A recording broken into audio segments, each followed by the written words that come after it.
Welcome back on EGTV, ladies and gentlemen. On today's show, we're going to be talking about a lot of stuff. But first, I just want to say shout out to every single one of you guys who watch the channel and support the channel. I really do appreciate it. If you could do me a favor, hit that like and subscribe button right now. It's absolutely free. You can help a brother out by doing that. Also, we're going to be talking about Pierre Emerick Aubameyang. Was supposed to go to PSG, but PSG were offering us Icardi, and we rejected that deal. We're going to get into it. Also, there's a Chelsea striker that's currently playing for Southampton, scoring more goals than any of our strikers that we're currently looking at. We're going to get into Armando Broja and a little bit more, and also a possible Serge Gnabry return to the Emirates. We'll have to wait and see. But yeah, smash that like button, hit that subscribe button, and let's get the show started.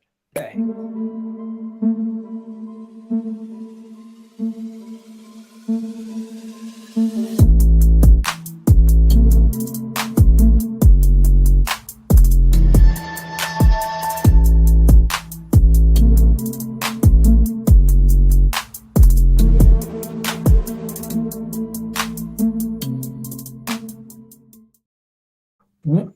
Oh man, my bad. Yo, what's good, people? What's good? Let me change the background. No more Super Bowl talk. Let's change that background. I got Colin with me. I got Tyreek with me. How you guys doing? A lot of Arsenal stuff going on today, but how you guys doing? We're good, bro. We're good. Yeah. He knows it. He said we're good. We are good. And all right.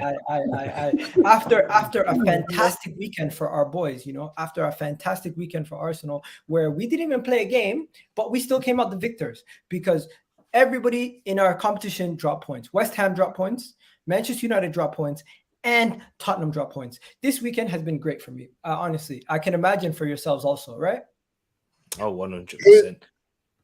Do you know what? It's funny because I've said from day one that Conte and Tottenham is an implosion waiting to happen, right? And now what I've said has come to fruition. When your boy talks, people listen. You get me? There you go. When my boy talks, people listen. We get you, my guy. We get you. But yo, there's a lot of places to start. We could talk about our current players in our squad. We could talk about so many different things. But first place we have to start is what happened last night. Last night was the Super Bowl. Last night, Stan Kroenke lifted that Super Bowl trophy. And a lot of people were saying, you know what, this is we want him to lose. We want him to lose. This is that. And I said Arsenal fans should want the Kroenkes to win. And I got a lot of backlash. But I want to know, what's your stance on this, guys? What do you think about this? Do you think it's a good thing that the Kroenkes won and they get to taste that winning feeling and maybe they can bring it over to Arsenal? Or do you think it doesn't really affect us at all? I want to get your take on it, Tyreek and Colin. For me, you know what? It's hard to really say, does this translate? Because only just last year, the Tampa Bay Buccaneers, they won. And who owns the Tampa Bay Buccaneers? The Glazers. And look at where Manchester United are now.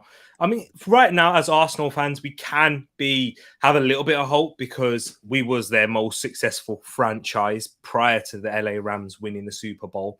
And then we used to use that as an argument against the Kroenkes and say, look, they're unsuccessful. Imagine we're the most successful one that they have, etc. So the little bit of hope that we can grab onto is they've got that winning taste, and everybody says when you win, it's addictive. And it's always hard to get that initial one over the line. And when they reach the pinnacle, hopefully they'll be willing to invest. But my realistic point of view, with the evidence that's been presented before me with United, I don't think it will make too much of a difference, and they'll still continue this sustainable model. They didn't sway from it when it was going bad, so they're not. So why they're going to sway from it now? Do you get where I'm coming from? I hear you. 100%. What about yourself, Colin? I do not care. I do not care one bit. I'm not even joking. I do not care. Like, see, when everyone last night was talking about the Super Bowl, I was just like, so what? So what? Like, but look, this is the owner of Arsenal lifting the Lombardi trophy. If he is lifting this trophy and he's happy about that, why wouldn't he come and try to do similar thing at Arsenal? Bro, Arsenal's not a fucking trophy thing for him. I'll tell you what, the reason why he puts money into the LA Rams, it's not to make them successful, right? It's because of a real estate deal that's involved with other shit across other things. That's why. Don't be surprised if he tries to upgrade or give the Emirates an uplift.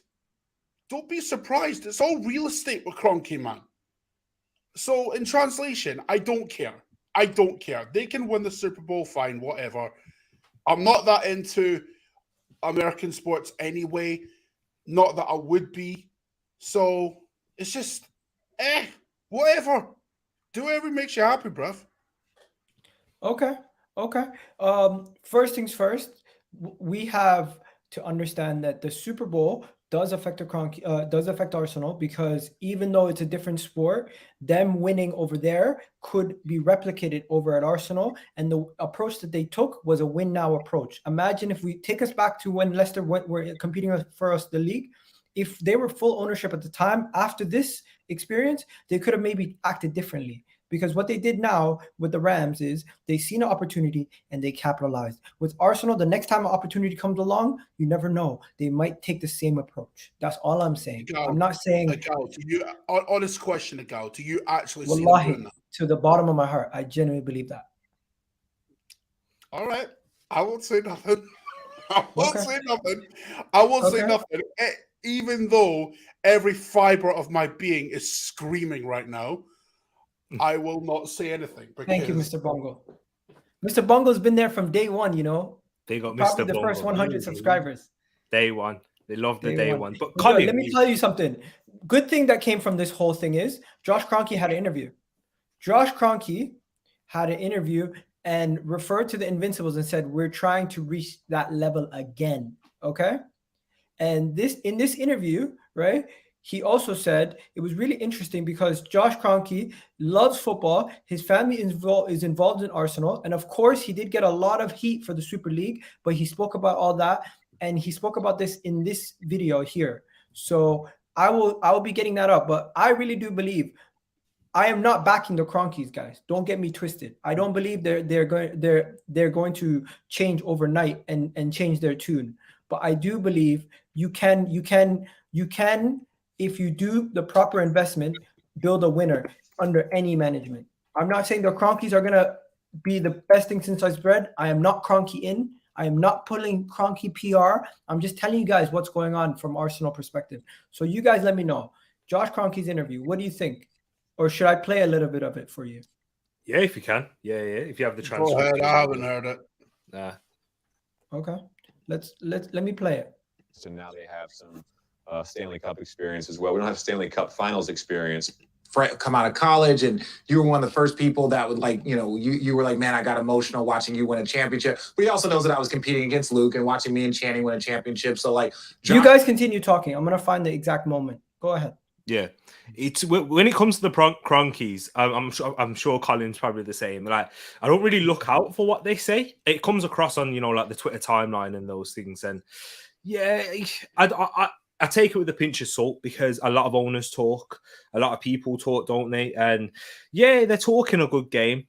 And in probably the past 2 seasons, I can say they've kind of shown a little bit in the transfer market. In the fact that they are trying to move us forward, but 2 seasons. You're on mute, you go. Yeah. I got it ready, okay? So this is what he says. Ready? Go for it. Is can you hear it? I can. European football that is unlike many others. It's got an amazing history. It was publicly traded, kind of similar, I guess, to the Green Bay Packers or something you'd say over here.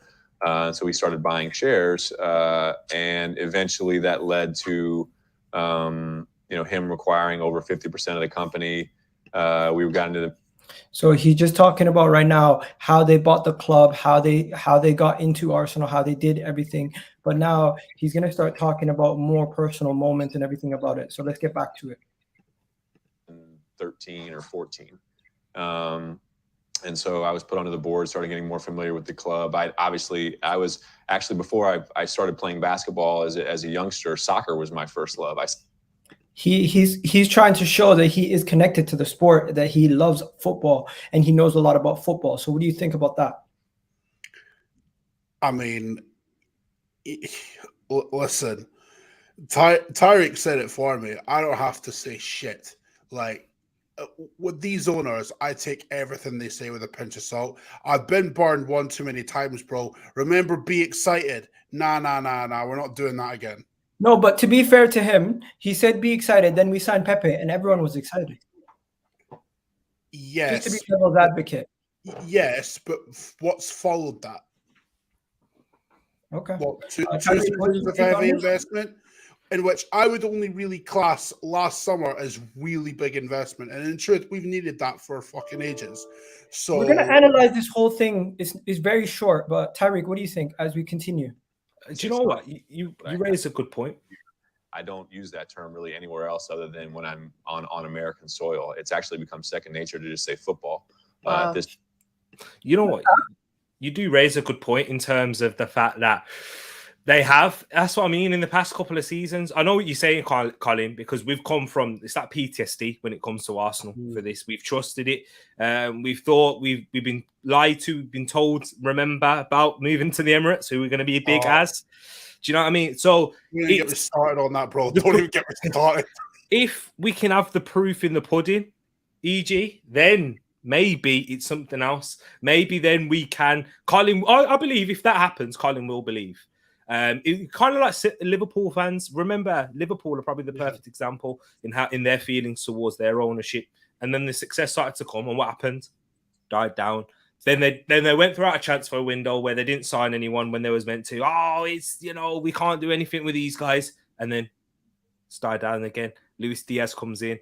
The last summer, not the last summer, the summer before, Thiago, Jota, etc. And they really improved their squad. That's just what's going to happen, and that's whose fault is it? It's the Kroenkes. But to play devil's advocate quickly, they have spoken and they've come out and said, "Let's play more of it." Yeah, in time. With as much time as I've spent over there. And so, Arsenal Football Club, I was very familiar with. I knew some of the great teams. Arsenal, we have one of our most famous teams, if not our most famous team, was the Invincibles of 2003, 2004. They went the entire Premier League unbeaten. And over there you can have draws as well as, you get 3 points for a win, 1 point for a draw, and then 0 points for a loss. They were able to go the entire season unbeaten. And so that's something that our football club has to, that they're had to hang on just a little bit. And so we're trying to reach that level again. Boom. That is the main thing that is causing the controversy. He ended up saying we're trying to reach that level again. That is showing some level of ambition. Do I believe him fully? No. Do I think he has the best interest at heart for the club? Yes. Do I think they're going to get us to the top mountain? Probably not. But realistically, at this moment in time, all we have is what he's saying. Thomas has joined us. Thomas, what are you saying, man? Do you believe I'm all right. How are you guys? You guys good? We're good, man. Do you believe the Kroenke? What you just said? What'd you say, bro? Did you listen to the Kroenke interview? No, I didn't listen to it, bro. I didn't listen to it. What did he say? He said he's trying to reach the level of the Invincibles again with Arsenal. Kroenke? Yep. Oh man, is this guy? Is he mad? Is he mad? Oh man, this is why Kroenke has to sell up, bro. Like he needs to go because the Invincibles. Based on what? The fact that he said 18 years ago, I was 9 the last time. Clarify, I don't think he meant actually winning the league unbeaten again. I think he just means reaching that level of competing with the rest of the league and being one of the best teams in Europe. I don't think we can do that again, like because Kroenke just talks a load of shit anyway. But I don't think we can, man. Like not yet. Not. Yo, guys, if you don't know, Kroenke says some fucked up shit. This is why he's got to sell up this club and give it to Daniel Ek or anyone better than this clown. He doesn't care about ambition. He's happy with mediocrity. Like, this is why with people stop accepting mediocrity. But Stan Kroenke he says some fucked up shit. No, I'm not talking about Stan. Stan doesn't speak. It's Josh that we're talking about. Josh Kroenke, his son, Josh. He says some shit anyway. The guy goes to the games and watch. What does he even do in the games? He does fuck all anyway. Josh Kroenke. Tom, 1 second. We're not here to spew our anger. We're just here to analyze what he actually said. So let me just show you another part of what he was speaking about just before we go. And Tyreek, as you said earlier, if we can get away from the hate for a second and just talk about the actual situation ahead and what he's talking about, because that makes more sense. Okay. Will anyone ever go unbeaten in the Premier League? I doubt so. I mean, Manchester City and Liverpool are as Liverpool had a impressive stretch. as clubs as you can. A little nervous, right lad. A little nervous. Like 2 years ago, Liverpool was they were on a roll. They were on a roll. Yeah, they were on a roll. But very difficult to do, obviously. But anyway, we eventually in summer of 2018, we purchased the remaining shares, and we now own 100% of the club. Before that, I had started to get. So he's now talking about what they've owned, how long they've owned the club. That was my next point, Igal. When I was saying going to play devil's advocate, they've only taken ownership of 2018. And what have we seen since then, Igal? We've seen investment. Yeah. So I understand where it comes from as an emotional point. I'm the same as you. From a heart of heart, I can't trust these people because I've been burnt before. However, there are some facts in there. Like, we have to have a little bit of balance into it. We have to look at it and say, yes, they have invested. That whole Thomas Partey situation, that was their investment. Yes, did it work out? And also look at the contract situation. The Glazers, they don't cut contracts when they can afford to, but these guys are willing to take the hit for it. So they're willing to take their mistakes, own it, and try and do something. Whether it's going to be successful or not, who knows? Yeah, there are some positives to the Kroenkes, right? I'm not going to say that there isn't, because that would be denying the obvious information that's in front of me, right? Just to let everyone know, for the rest of the video, he just explains what happened during the lockdown, what happened during COVID time, how he ended up spreading COVID to Arteta and shaking hands with the Greek guy from Olympiacos, the owner of Olympiacos, and he also himself was isolated after that. And then the rest of the video kind of just talks about that. It doesn't really get into anything else. The main point was what I showed you. But my whole thing about this is the Kroenkes, Josh Kroenke, whatever they are, you can hate on the Kroenkes. I can hate on the Kroenkes. I cannot trust the Kroenkes until they deliver and until I see it with my own eyes. But as a fan, I hope that they can. I don't want my hate for the Kroenkes to punish me as a fan. I don't want to be like, you know what, because the Kroenkes are here, we're screwed and we're always going to be screwed. No. I get that they haven't shown us any level of change. But what they have done is slowly and surely they're starting to back the club financially. And if they can back us more financially, we can get higher and higher up the table and eventually competing for the league. If that means when they do compete for the league, they can then sell, even better. But at this moment in time, all we can go on is what they are doing. And they went and we spent the most money in the window last summer. I'm not defending the Kroenkes. I'm just trying to defend my point here. I do believe that we can win even with bad ownership. Look at Liverpool's ownership. Their ownership's not that great. They don't spend money. They don't buy transfers. We've bought more players than them. Maybe it's because they need it. But guess what? I think the difference not just because Manchester United have American owners doesn't mean we have our owners can't get it right. No. Right, Not all owners are American or shit, right? That's the point here. Like Liverpool owners, I mean, I don't think not in a bit. Okay. I don't think FSG's plan though was to win the title. If they say it was, then they're bullshitting, because that was not the plan. The plan was to make a more sustainable club for Liverpool, because the previous regime fucked up their finances so bad to the point where Rafa Benitez walked out. Like, that's how that all came about. The Glazers, this is what people get misconstrued with the Glazers, right? This assumption that they spend money. To me, it's bullshit.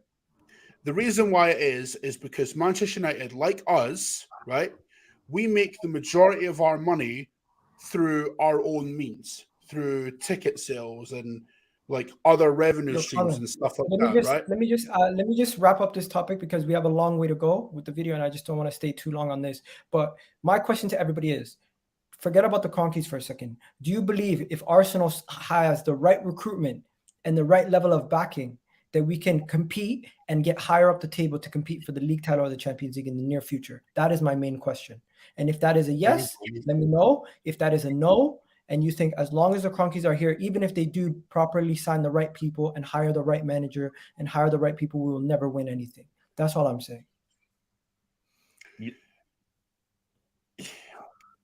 I don't think it's unrealistic to think it might happen, but for it to happen, we need to see investment to the level that we saw last summer consistently. Okay, and to finish your earlier point, with that, we've covered it many times, guys. I'm sorry, I can see that my guy was saying he's making a good point. Don't cut him off, but unfortunately, we do have to continue keep the show rolling. Tyreek, you were going to say? I was going to say, yes, there is a way. There is a way that we can compete. Liverpool, perfect examples. If we can when we make mistakes, it's all about how quickly can we recognize them and rectify them.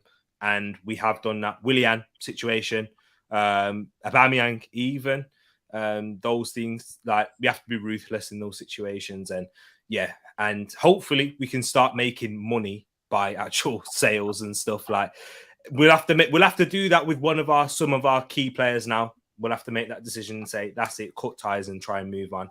Coutinho, that's my example. Okay. And then Thomas, same thing. Stan Kroenke, I'm not sure about that. Do I trust him to get a challenging for the league again? I'm not sure, because we've said this time after time. I just don't trust the Kroenkes, bro. Let them put their money where their mouth is. I just don't trust him. Do you think I trust him to get the right manager? No, I don't. Even if he gets us the right manager, I don't even know if we can challenge, because Kroenke has to back the manager we get. But I'm not gonna trust anything he says, because he just says a lot of nonsense and a lot of bullshit for me, bro. So I don't trust Stan. I don't trust the Kroenkes, bro. So yeah. Okay, fair enough. Serge Gnabry, do we need him back, ladies and gentlemen? Because Arsenal are linked to Serge Gnabry to return. This is just going to be a quick segment just to let you guys know. Serge Gnabry, Arsenal are now interested in trying to acquire Serge Gnabry back since he has a contract situation with Bayern Munich. It is a realistic target, but do you think he will pick us? That is the question. Serge Gnabry to Arsenal, it's a yes for everybody here, I'm assuming, but do you think he will realistically join Arsenal? It is a yes for me, but I don't know, man. To me, this just sounds like Gnabry angling for a new contract. And do you know what? I think Bayern will give it into him. So that's just my view on it. Tyreek? Yes, I'll definitely take him. However, there are some cons to it, and I don't think it will happen. For one, his injury record hasn't been the greatest. And two, is he the right profile of player that we're looking to add right now? I think the injury record is probably a big reason not to. But where would he play? Where do you think he'd play? Like he would have to play on that left wing or move Saka to the left wing, one or the other. And that's the big question, though. Will that be a stunting the growth of the likes of potentially? Because if he's going to come in, he's going to come in on big wages. He's going to come on bigger wages than what Saka's even going to get in the summer.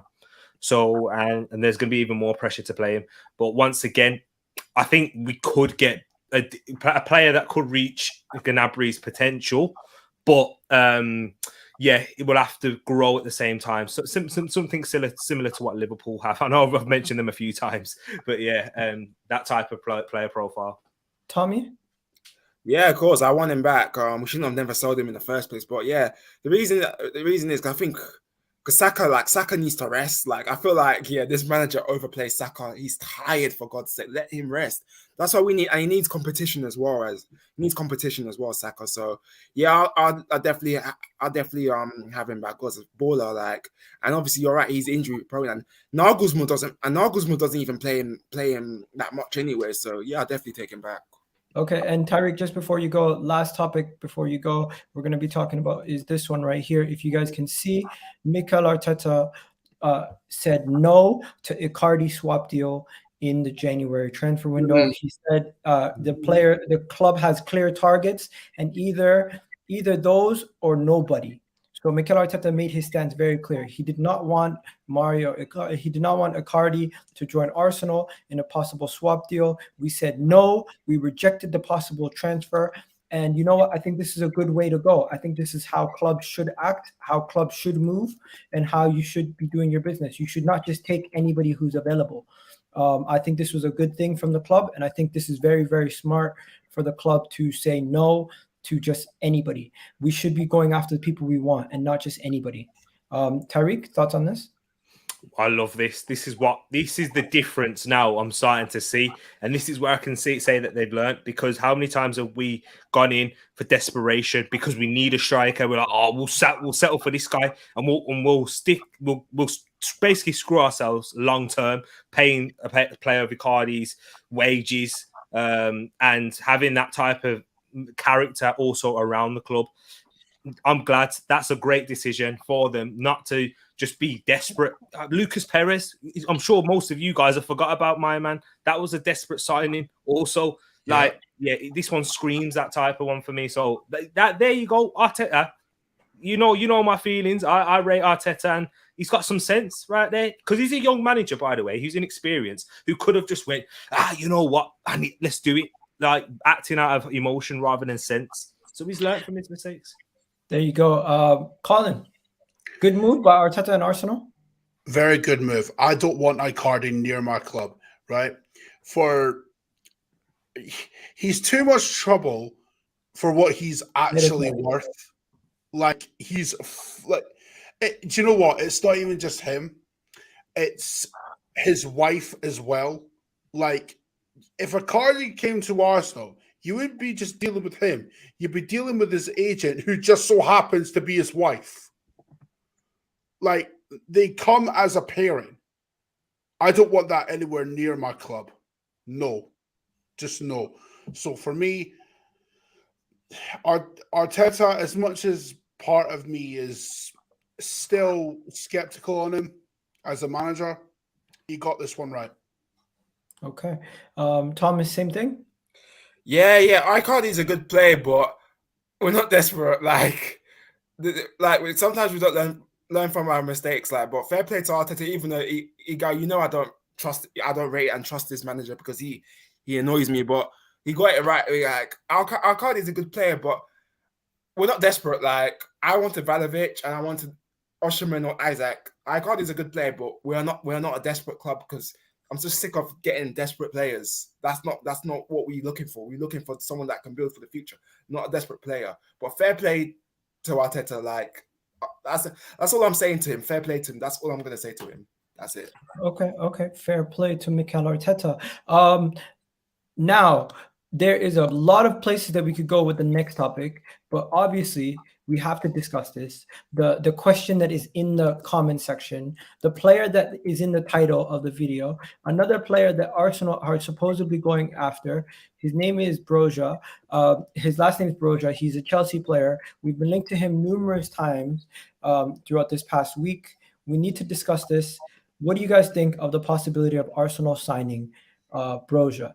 And honestly, Chelsea fans in the chat, would you even sell him to Arsenal? My personal opinion is I don't think we're going to sign this player. I don't think we're going to go for this player. I don't think he's going to come to Arsenal. I don't think he would say no, but I think Chelsea would say no. I think Chelsea don't want to sell to a direct rival, especially to improve us. With our situation with striker, he's currently scored more goals than Lukaku himself. Broja is a good baller. He's playing well at Southampton. Southampton want to keep him, but first of all, Chelsea don't want to sell. Chelsea want to keep the player themselves. So I don't think we are going to get Broja. But what I do think is that the player is seriously being linked to Arsenal. He is seriously being in discussions with Arsenal.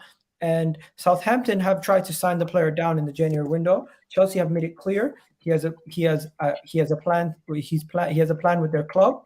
But Broja has not ruled out the opportunity of leaving Chelsea this upcoming January. Arsenal are currently monitoring the situation. He's an Albanian footballer. If you guys don't know much about Broja, I can tell you a little bit more about him. He's an Albanian footballer who came through the Chelsea Academy. He's currently on loan at Southampton. In 20 games, he scored 6 goals for the Saints. Right. This is a player who is currently 20 years old. He's been on loan to Vitesse, where in 30 games he got 10 goals just last season. He's already played for the Albanian national team with 10 caps, scored 3 goals. Rumor has it that if Chelsea was to sell, they would be looking between 30 to 40 million. But guess what? I've spoken to some Chelsea fans. They told me they want him part of their first team next season. So as I have spoken to Chelsea fans, they have told me they are not interested in selling him, and especially to thing. Bro, come on. You don't have to put that kind of stuff in the chat. Let's not do that. But yeah, what do you think? Would you take him? And do you think it will happen? Because in my opinion, let me give you guys my opinion first. I personally don't think it will happen. I personally think Broja to Arsenal is not going to ever happen. I think Chelsea will try their best to not sell to Arsenal, and by putting in buyback clauses or sell-on clauses and all these other things to make sure that you have control over the player and where he goes. So I personally think Chelsea are going to keep their player. They're going to keep him part of the squad next season, and I think he's going to be part of Chelsea's plan long term. I don't think Broja is going to come to Arsenal. I personally don't think this link is not genuine, but I don't think he's going to come to Arsenal. I think Chelsea Football Club are a well-run club. I think Chelsea Football Club understand that they have a good talent on their hands, and after selling Tammy Abraham and buying Lukaku, if they do sell this player, it will be outside of the Premier League. I don't think they'll sell him to Southampton either. But yeah, Tommy, Colin, what do you think? Not happening, bro. Not happening. Because Chelsea are not dumb enough to sell a player who is smashing it for Southampton right now. And with the situation with Lukaku as well, Chelsea are not dumb enough to sell one of their top youngsters that they've got. They're not. Like, Chelsea sell players that they have no use for anymore. Case in point, Petr Cech. They're not selling Broja. And if they do, it's not to Arsenal. So no, not happening. What about you, Colin? I just gave you my opinion, bro. No, sorry. I meant. Why did I say Colin? Sorry. I meant my guy. Go ahead, bro. What are you saying? Yeah, of course. He's a baller, bruv. Like, he caused Man United problems at the weekend, and yeah, he's what we need, and he can hold up the ball. His link-up play is good, and he's clinical as well. So I want him, but I don't think, since he's on loan from Chelsea, I just don't think Chelsea will sell him to us. I just don't think it's going to happen. That's what Colin says. I don't think it ain't going to happen. But I love him, yeah, like, welcome him with open arms at Arsenal if we do get him, but I just don't think they will sell him to us, Chelsea. Okay. Personally, Chelsea fans in the chat right now, do you think he would be sold to Arsenal? And anyone watching on the playback. So one guy's saying, it's not about Chelsea, what Chelsea fans want. He will not stay at Chelsea to be on the bench. Facts, Broja is going to win us our 3rd Champions League, says another guy. 00 says, could happen, Igal, because he will start for your club. Nah, it won't, 00. That's false. I'm hearing from you. Why part fund rivals to success? That is true. It's not about what Chelsea wants. Okay. Broja just signed a long-term contract with us. He's not going to go to Arsenal. There you go. EE said that. Not Broja pushing to leave Chelsea unless he is starting means Lukaku sold. He will not want. Okay. He will not want to stay as long as Lukaku's not sold. These guys are having a fight amongst themselves about the whole Broja thing. Personally, that is that update, just to let you guys know what's going on with that one. Moving on quickly to the next topic, just to let you guys know what Mikel Arteta spoke out about Arsenal and everything going on at Arsenal with the refereeing decisions and all the red cards. So you want to know what Mikel Arteta said? Let me show you guys what he said. I'm going to put it on the board right now so you guys can see what he said. Mikel Arteta spoke out against the referees. Finally, in my opinion, he should have been speaking out against them a long, long time ago, because these refereeing decisions have been ridiculous, in my opinion. Some of the decisions that have gone against us this season make no sense.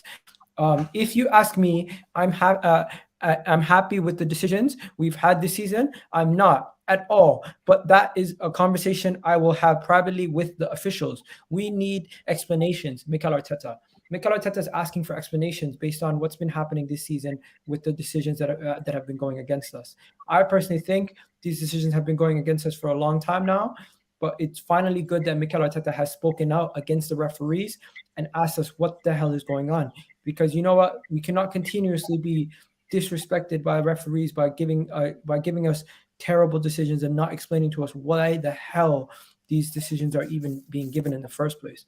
But yeah, Colin, what do you think about these refereeing decisions and Mikel Arteta speaking out against them? They're a joke, mate. They're a joke. Like, VAR was brought in to stop these stupid decisions from happening. It has not done that. It has not done that whatsoever. I completely understand Mikel in the sense that, like, you know, he's annoyed by most of the decisions, although, listen, it'd be hard not to be. I mean, some of the refereeing decisions that I've seen this season, I mean, seriously, like, the one that comes to mind is the one against United where Tomiyasu was pulled down by Harry Maguire in the box via a shirt pull and nothing was given. Not even a yellow card. Like, are you kidding? Like, nah, these decisions are a joke and they have been for some time. And what I've seen today, that the FA are looking to improve the standard of officiating. Unless you have wholesale changes, putting these frauds through officiating courses, and I'm talking overnight courses to like refresh themselves with the rules and shit. Yeah. And also someone actually holding PGMOL to account, nothing is going to change.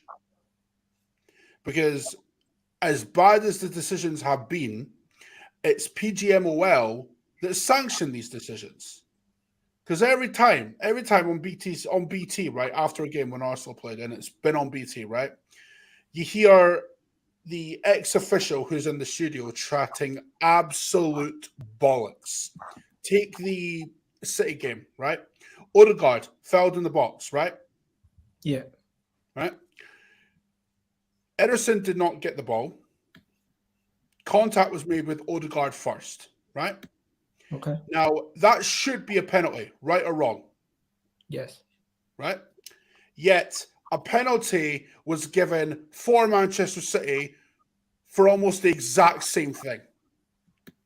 Where's the logic there? Where's the logic? And do you know what? It's not just Arsenal. It's across the league in general, mate. Some of these referees, I would not trust to referee a fucking Sunday league game. Yeah, one second. Anybody in the chat who thinks you are actually funny by saying the N-word or anything like that, you are immediately getting blocked. I will not have any discrimination of any way on my channel. You can go to hell personally. Continue. Yeah, well, that threw me off. Fucking hell. But do you know what, mate? We could go on about this for hours and shit, but the bottom line is the standard of officiating is a joke. It has been for ages.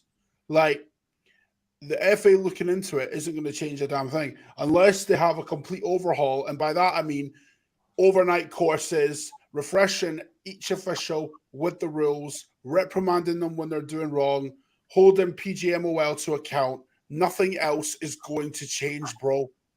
It's the same shit.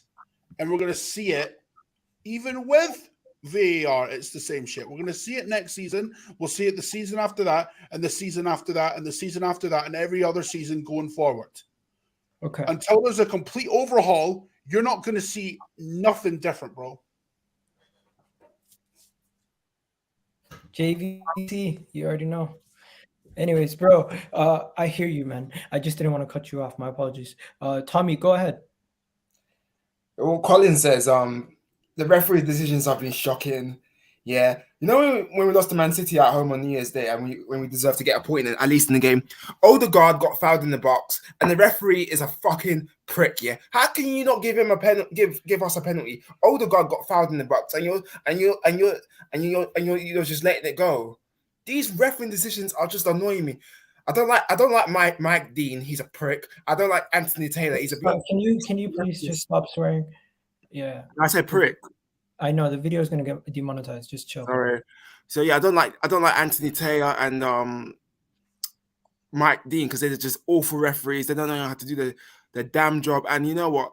The foul on Odegaard is a disgrace. Like we should have got a penalty for that, and he gave us nothing. This is why these referees have to improve. You got VAR for a reason. You need to fix up and improve, man. That's what annoys me a bit.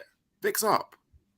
I hear you guys. We got 40 people in the chat. We only have 18 likes. Can you guys like the video, people? It's absolutely free. It helps the channel out a lot. And at this moment in time, 53% think Broja will come to Arsenal, and 47% say thumbs down to Broja to Arsenal. So also vote while you're here. Tell us what you think about Broja to Arsenal. Yeah, we're going to move on from this topic, moving on to another player. We are linked to an AC Milan player. I don't know if you guys watch AC Milan, but this is the gentleman. I watch Serie A, yeah. This is the gentleman we are linked to. We Yes, are linked please. to Rafael Leon. Is that how you say his name? Rafael, bro.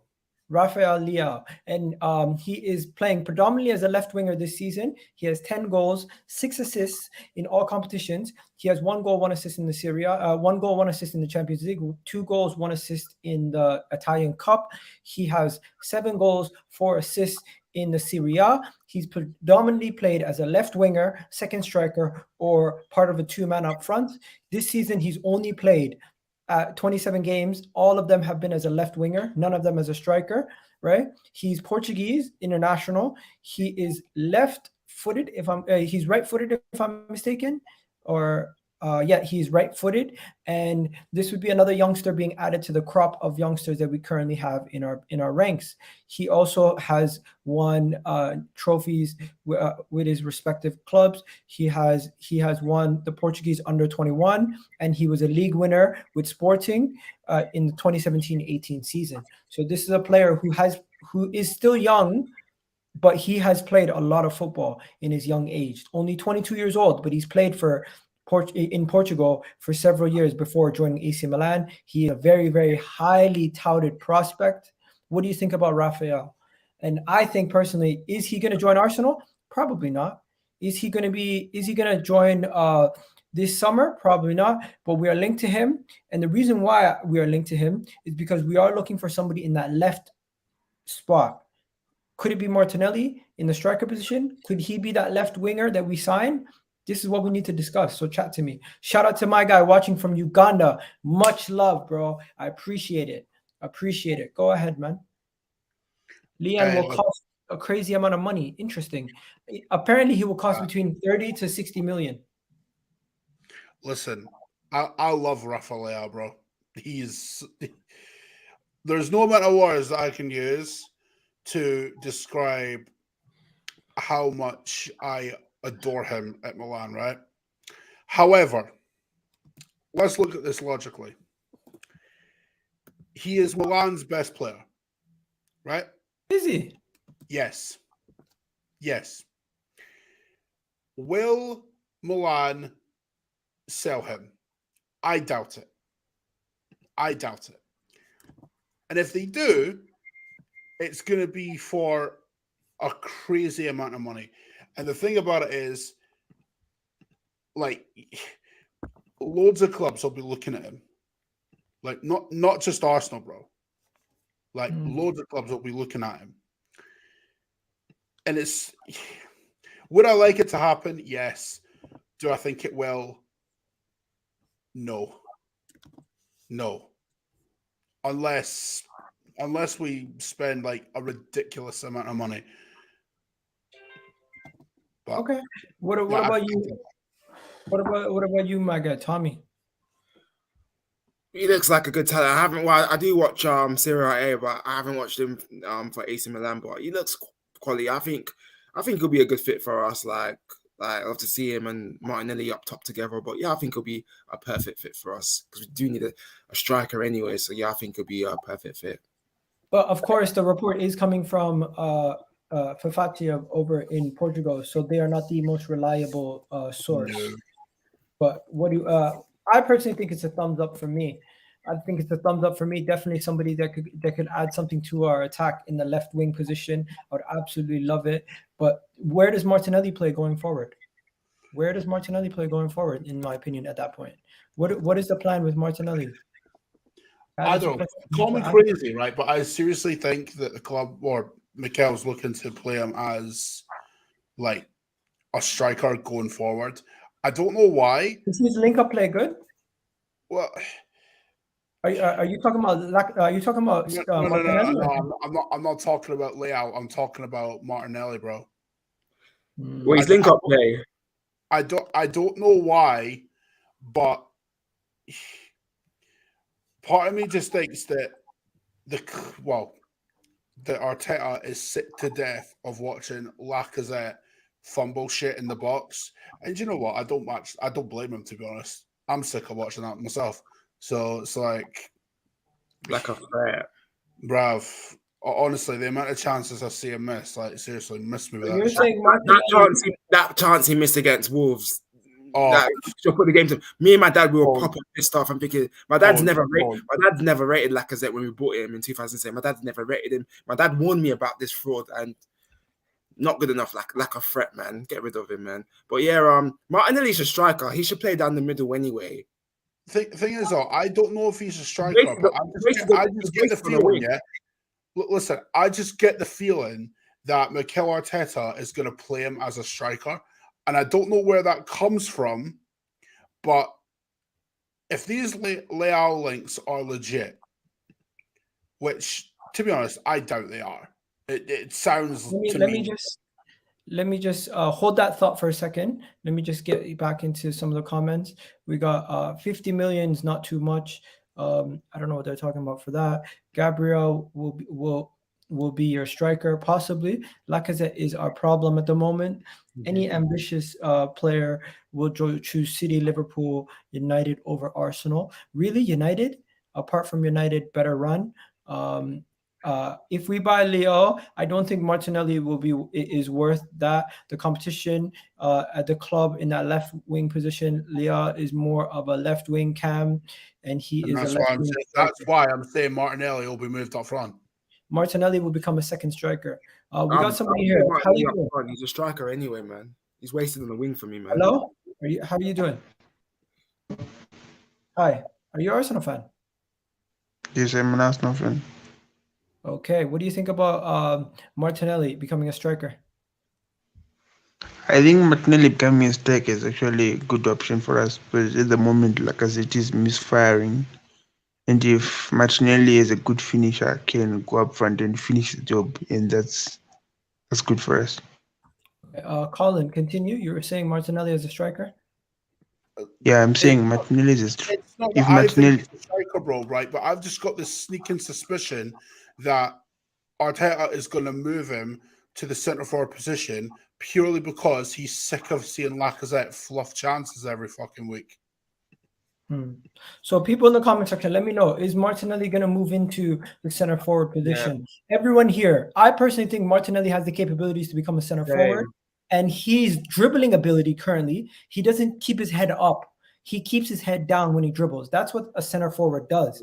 He will become a center forward eventually in his career. At the moment, he is going to be like RVP, playing out on the left until he becomes that center forward. Because agree? you know Lacazette's chance, Martinelli will score that. He wouldn't miss that. Jamie Vardy wouldn't miss that chance. Kane wouldn't miss it. Lewandowski, Suarez, Aguero, even Danny Ings wouldn't miss it. I think Bamford wouldn't even miss it. Wouldn't miss Lacazette chances because they're clear. Even Calvert-Lewin wouldn't miss it. Lacazette. Do you know what else Martinelli brings apart from the goals? Yeah. Apart from the goals, yeah. He chases everything, even though it's a lost cause. Like That's what I want from my centre forward. Chase shit down. Don't just give up at the first sign of trouble. Like, and Martinelli, as he gets older, will add that clinical edge to his game as well. So Yeah. I don't think him playing centre forward is a bad idea. He'll have to grow into it, but to be fair to him, he's been playing left wing the majority of his time at Arsenal. He has. So, naturally, you're gonna have some growing pains with that. But even if we move him to the centre forward position, a little bit of growing pains isn't a bad thing. If it works out, you've got a pretty good striker on your hands if it does. Yeah. And he presses as well a lot, Martin. The way he presses, the way he presses from the front and all that. That's what I like about him. He presses. He works hard. He presses.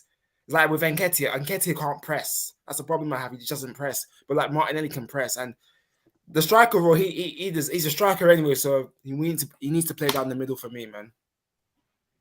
I think there's honestly any good team has competition, and Martinelli, in my opinion, will eventually be shifted into that away from the left wing and into that striker position, and he needs to develop his game a little bit more to become a well-rounded player. But at the moment in time, he is good enough to play on our left wing, but eventually he will need to be a striker. He doesn't have the vision, in my opinion, and the passing ability, in my opinion, to currently be playing on the left wing predominantly for the rest of his career. He's kind of like a Cristiano Ronaldo, or in my opinion, when it comes to not Cristiano Ronaldo. That's a bad comparison. He's like RVP.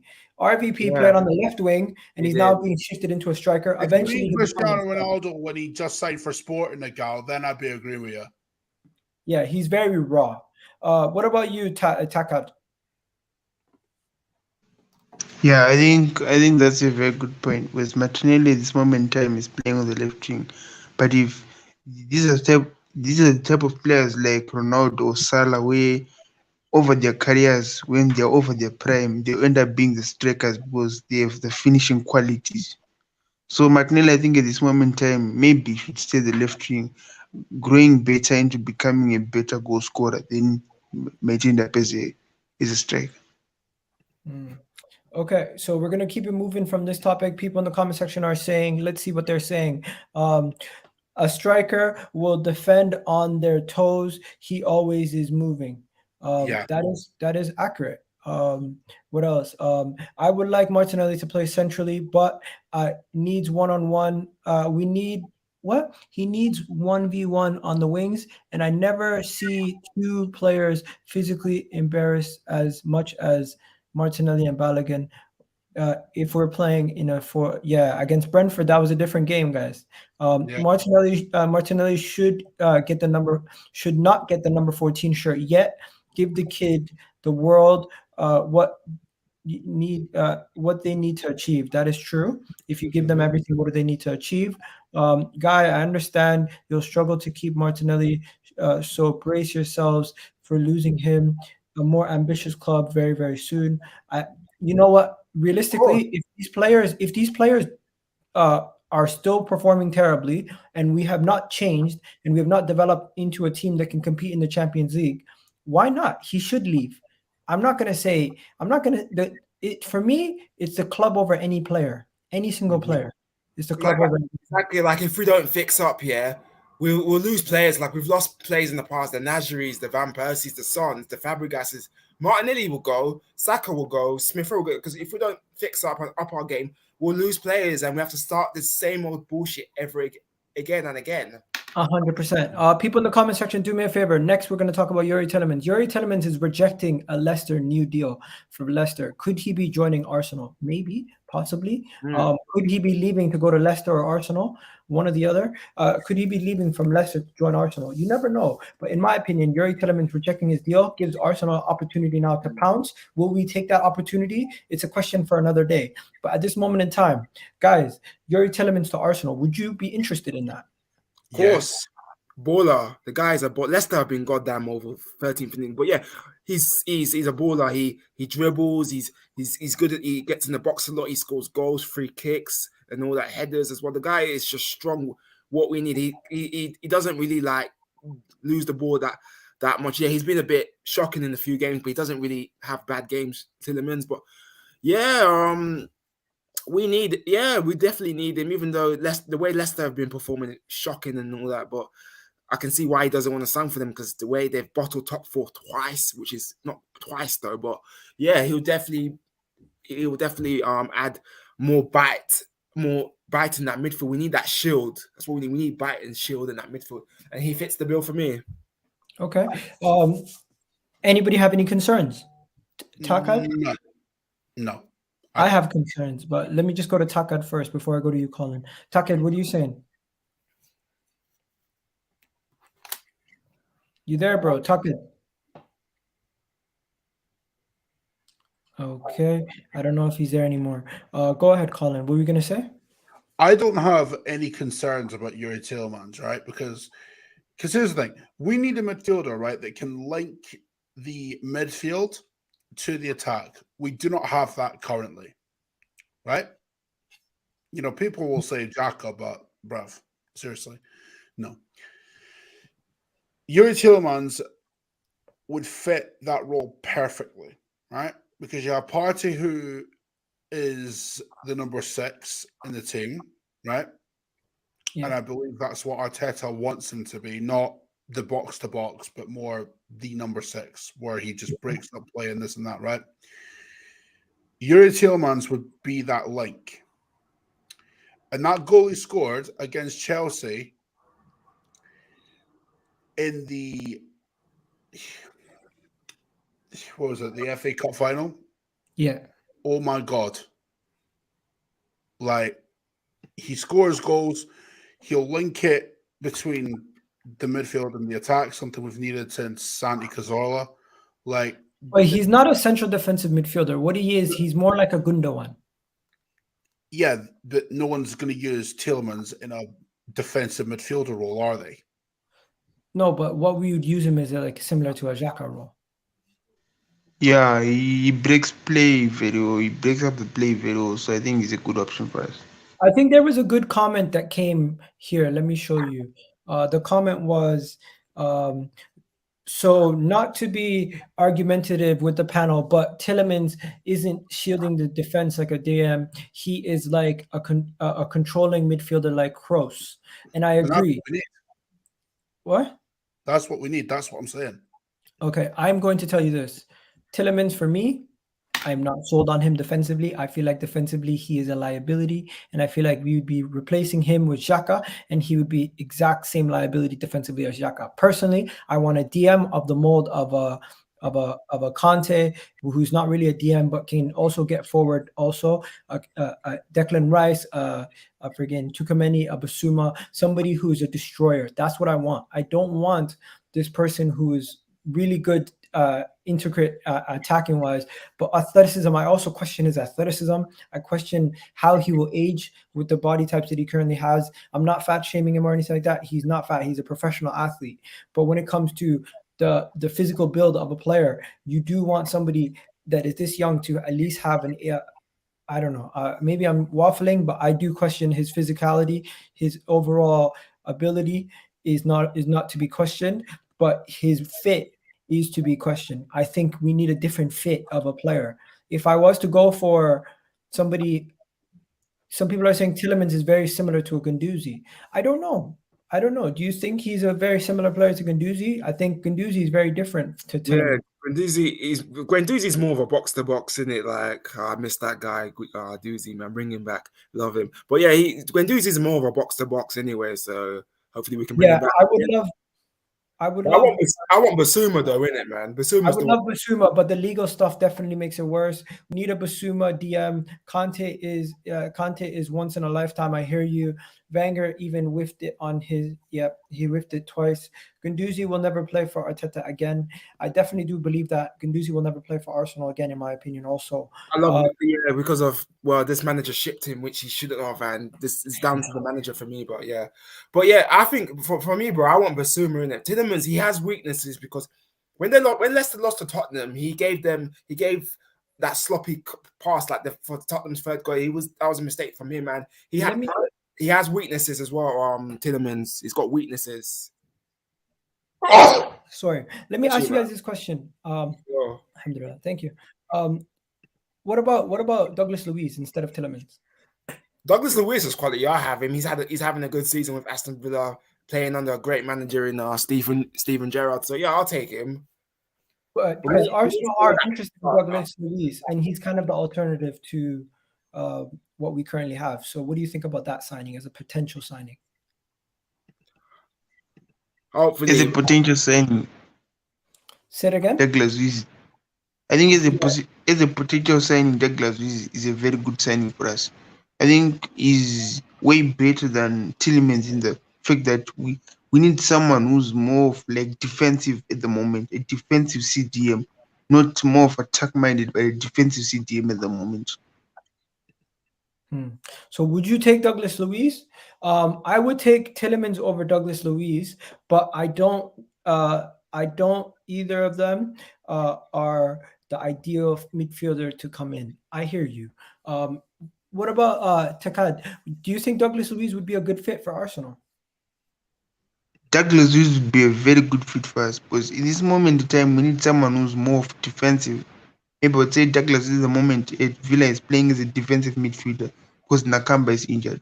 So Douglas Luiz coming in to us as a defensive midfielder would be actually a good signing for us because Tielemans is more for attacking. But at the moment, we need a defensive midfielder.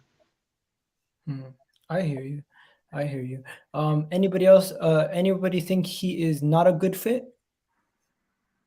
No, he's a good fit.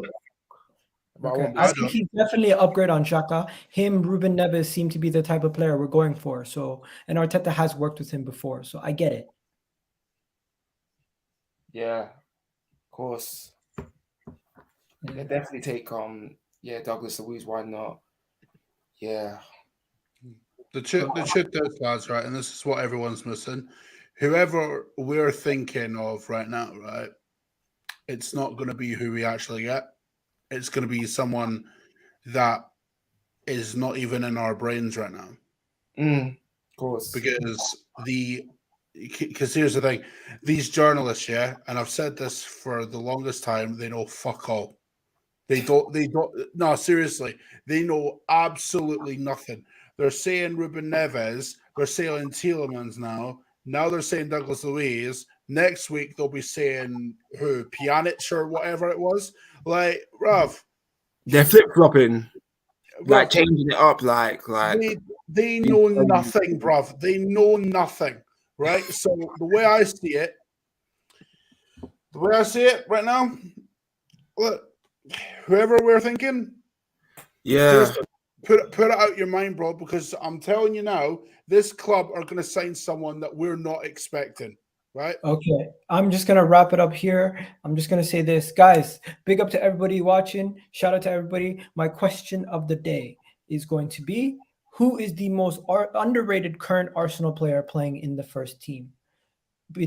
Currently, I have a couple candidates. Kieran Tierney, Gabriel, Takehiro Tomiyasu, or Left Shao. So who is the most underrated player currently playing in the Arsenal 11? Let me know your thoughts. Let me know what you think. That is my question of the day. I've just put it into the thing. So I'm going to leave it to the panel. Who do you think is the most underrated player, Colin? Do I have to pick one of those three, or can I go left field with it? You can go left field. All right. Odegaard. Ooh. Okay. What about you, Tommy? This is a sticky one. When I say Gabriel, I mean Gabriel Magalhaes. I'm gonna say Gabriel because the guy is just a quality defender, solid, doesn't make mistakes, doesn't let the team down, good defender, and he's been what we're missing since Soy Campbell and Colatori days, isn't it? And yeah, I'm gonna say Gabriel. Okay. The poll for Broja has ended. 55% said thumbs up, 44% said thumbs down, and 86 people voted. We got someone here saying Gabriel is one of our best players. He's not rated, so he's the most underrated. What about you? How do I say your name? Is it Takad Zawa? Takuzo. Go ahead. What do you think? Who do you think is the most underrated current Arsenal player in the 11? For myself, I would go for Ben White. Ben White. There you go. Not a bad shout, you know. There you Ben go. White. Personally, Fair enough. I'm gonna say this: Kieran Tierney is highly rated. I think. Don't you? Yeah, of course. I Tierney's higher, of course. I wouldn't call Kieran Tierney underrated at all, mate. I genuinely think he's one of our better players. So no, he's I not think underrated.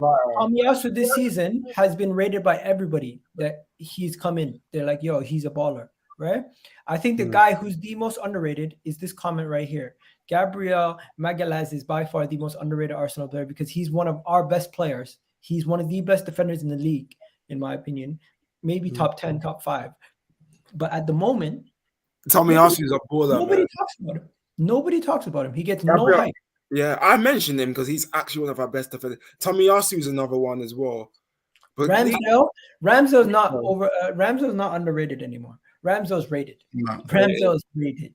yeah, I think he's a top keeper. Like because there's a lot of keepers that are clear of him. Like he's not world class yet. Not on that level. Not off the De Gea's. But no one's saying he's world class though. Like, not that level, man. Like man said Kieran Tierney and Tomiyasu suck of recent performances.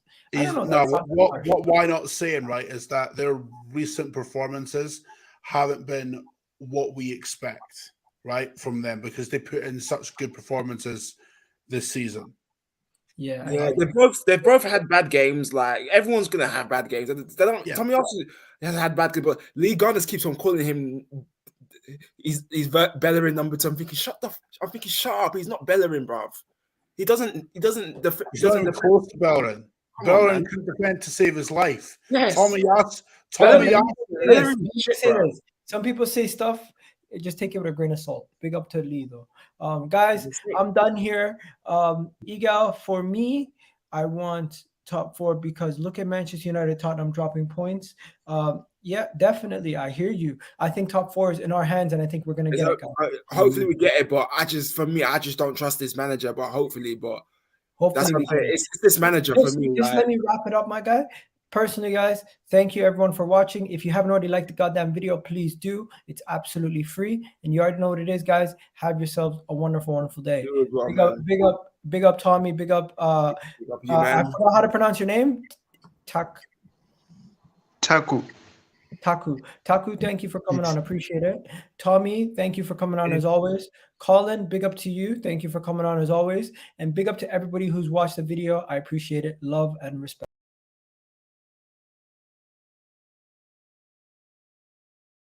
What's going on, everybody? I need you guys to go check out my channel and subscribe if you're new.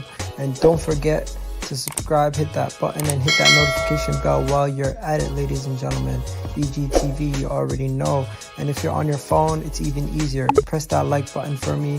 And you know what? Subscribe while you're still here. And big up to everybody watching. Check out most of my content. I'll be throwing out more content every single day.